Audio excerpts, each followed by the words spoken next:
नमस्कार, ट्रेंडी व्लॉग्सच्या या आजच्या कुकिंग व्लॉगमध्ये तुमचं खूप खूप मनापासून स्वागत आहे।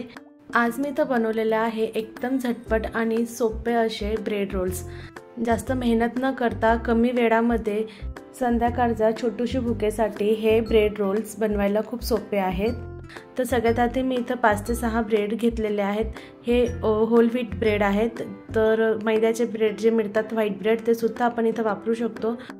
हे ब्रेड मी मिक्सरमध्ये बारीक करून घेतलेले आहे। हे ब्रेड क्रम्स आता बाजूला काढून घेणार आहेत। थोडेसे ब्रेड क्रम्स बाजूला काढून त्याचा वापर नंतर करणार आहे। तर या ब्रेड रोल्ससाठी इथे मी बारीक किसलेलं गाजर, शिमला मिरची, कांदे आणि कोथिंबीर घेतलेले आहे। यामध्ये बारीक किसलेलं पत्ताकोबी सुद्धा टाकू शकतो। इथे माझ्याकडे अवेलेबल नव्हतं म्हणून मी टाकले नाही। त्याने सुद्धा चव खूप छान होते। उकडलेले 2 बटाटे घेतले आहेत, ते हाताने मॅश करून घेतले आहेत।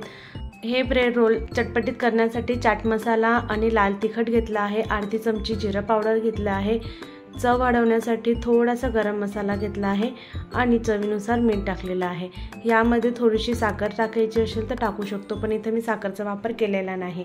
आणि छान असं मॅश करून घेतलेलं आहे। हिरवी मिरची कांडून जरी टाकली ती सुद्धा चालते। तर इथे लहान मुलं खाणार होते म्हणून हिरवी मिरचीचा वापर सुद्धा मी केलेला नाही आहे। आता असं बाइंडिंग होतंय का नाही चेक करायचं आहे। जर नसेल होत तर त्यामध्ये थोडंसं ब्रेड क्रम्स आपण ॲड करू शकतो। तर इथं काही गरज वाटली नाही आणि छान असे रोल तयार केले आहे। टिक्कीसारखा शेप द्यायचा असेल तरी सुद्धा आपण देऊ शकतो। तर छान असे ब्रेड रोल्स तयार केले आहेत। या रोल्सला आता ब्रेड क्रम्स आहे त्याचं कोटिंग करायचं आहे, जेणे आपले ब्रेड रोल्स आहेत ते आतून नरम आणि बाहेरून छान असे कुरकुरीत होतील। तर अशा प्रकारे मी सगळे रोल्स तयार करून घेणार आहे। तुम्ही जर माझ्या चॅनलला नवीन असणार तर चॅनलला सबस्क्राईब करायला विसरू नका आणि बेल आयकॉन सुद्धा प्रेस करा, म्हणजे तुम्हाला माझ्या व्हिडिओजचे नोटिफिकेशन येणार। तर थोडंसं बाइंडिंग करताना एकदम पॅक हाताने करायचं, नाही तर जे रोल्स आहेत ते तेलामध्ये फुटतील आणि तेल खराब होईल। तर सगळे रोल्स बनवून तयार झालेले आहेत। आता तेलचं तापमान आहे ते थोडं कडक पाहिजे, तर इथं तेल एकदम तापलेलं आहे आणि मीडियम आचवर ठेवलेलं आहे।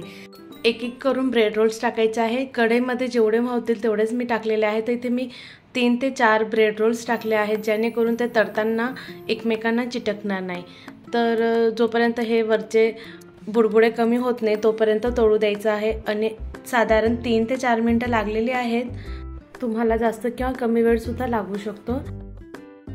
ब्रेड रोल्स तळून तयार झालेला आहे। एका प्लेटमध्ये हे मी काढून घेते। लहान मुलांना असं चटपटीत खायला खूप आवडतं आणि आवडून खातात लहान मुलं। तर अशा प्रकारे बाकीचे ब्रेड रोल्स सुद्धा मी तळून घेणार आहे। लक्षात ठेवायचं की तेलाचं तापमान थोडंसं कडक पाहिजे, तरच ते ब्रेड रोल्स आहेत ते फुटणार नाही किंवा ते तेलामध्ये जास्त तेल शोषणार नाही। हे ब्रेड रोल्स मी हिरवी चटणी आणि टोमॅटो केचप सोबत सर्व केलेला आहे। चवीला खूप छान लागतात। तुम्ही सुद्धा रेसिपी नक्की ट्राय करा। व्हिडिओ आवडला असेल तर व्हिडिओला नक्की एक लाईक करा। नातेवाईकांसोबत मैत्रिणींसोबत शेअर करा। अजूनही चॅनलला सबस्क्राईब केलं नसेल तर सबस्क्राईब करायला विसरू नका आणि बेल आयकॉन सुद्धा प्रेस करा। लवकरच भेटू पुढच्या ब्लॉगमध्ये। थँक्यू।